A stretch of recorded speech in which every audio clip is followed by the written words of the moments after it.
let me just explain why I'm returning my Xbox One.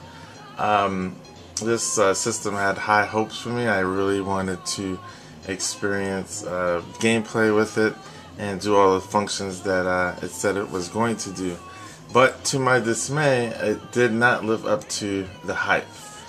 I decided to return this Xbox One. It just isn't worth $500 for a voice-controlled remote control. Strip it down to the basics, and that's what it is. There's really no games out, and I do believe I'm a beta tester, and whoever purchases this is a beta tester until they figure out all of the quirks. The system, in my opinion, should have come out later this year. There's only one game really that I purchased, which is Killer Instinct, and I basically lost out with that amount once I returned it. The Kinect sensor works for the first couple of weeks, but as it stands, it does not allow me to turn off my systems that's connected to it. I called Microsoft, and after an hour of troubleshooting, they said it's a defective Kinect and they wanted to return it. So how is it possible that I am able to do all of the voice commands with the Kinect, but when I say turn off, and you're supposed to say yes or no, it doesn't respond yes or no? Not too sure why that's working. Why it's not working. I think it's a software problem. So pretty much that's that.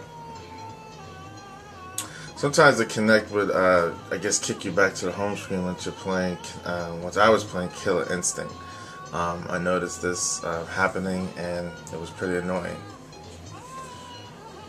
Not as annoying as this video, which is why I'm playing it, because this Xbox is annoying. The other problem with the Xbox that I've noticed is that it doesn't respond too well to the Kinect commands. I have tried to do a couple Kinect commands with it to go to the home screen or to go to the snap function, and it wasn't working too well at all. Not too happy with that functionality as it stands. They need to advance that. It doesn't seem like that's something that they took a lot of work in doing. So I am disappointed in that. The cable functionality is something that I was really happy and wanted to experience, to have it all in one system.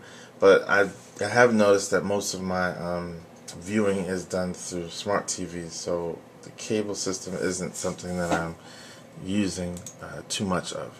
So I don't even know why they would have bothered to do that, unless they want you to patch it into other devices, which you can do. You can patch it into a PlayStation 4, you can patch it into a smart TV converter. So those are other things that you can do with it, but the functionality on the dashboard is for you to work with a cable box. So if you do hook up like a PlayStation 4 to it, it doesn't really it's not really going to be responding to the controls from the Xbox One.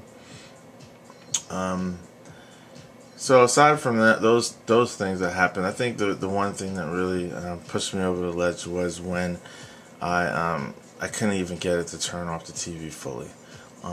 Sometimes I use other devices and different inputs, and I like to just be able to say Xbox turn off, and yes, and it turns off the whole system, but it wasn't doing that. I had to actually go back to that input and use the joystick or use my hand to select yes for it to fully turn off. The next issue that I had with the advertising for this Xbox One is when they did have the trailer with the commissioner for the NFL on, and they basically showed that you can watch your fantasy team score points while the game is going on.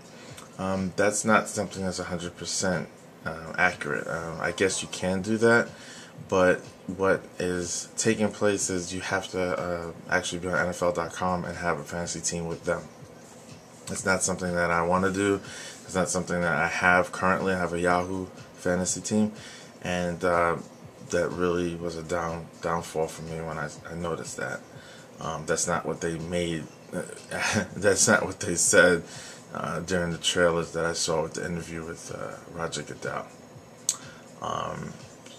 Aside from that, there's no games out for it. There's really nothing to do with it. It's just been there in my family room collecting dust. It's a $500 remote control, which I regret purchasing. Since the purchase of the Xbox One, I've purchased 2 PlayStation 4s, which I play considerably with my partner, and I am very happy with the PlayStation 4. It does what it needs to do, which is play video games, and that's all I need. I don't want to connect. I don't need anything like that. I just play pretty much DC Universe right now, and I will be playing Elder Scrolls Online, which is one of the main things which I wanted to get the new systems for. I just don't see Xbox One being something that I would purchase Elder Scrolls Online for. Another thing with the PlayStation 4, which is pretty good, is that it is very easy to move around. You can take it with you. You can, it's very transportable. So if you're looking for a transportable device, Xbox 4 is definitely, PlayStation 4 is definitely better. It's much easier. There's only a little cord that goes from the PlayStation 4 to the power, to the outlet, the Xbox One has this big cube thing that you have to tug around, plus you have to tug around to connect. It's very cumbersome. So I'll be posting, I guess, a little bit more videos. This is my first video, but I guess I'm so dissatisfied. I'm hoping that this video can help other people decide if they want a PS4 or Xbox One. I was very conflicted with this choice, and I watched many videos online, but no one really went into the nitty-gritty as far as the things that I wanted it to do, which was control devices and also the fantasy, NFL, being able to see a fantasy team score as the NFL game goes on. So I hope this helps people, and this is Wayne signing out. Thank you.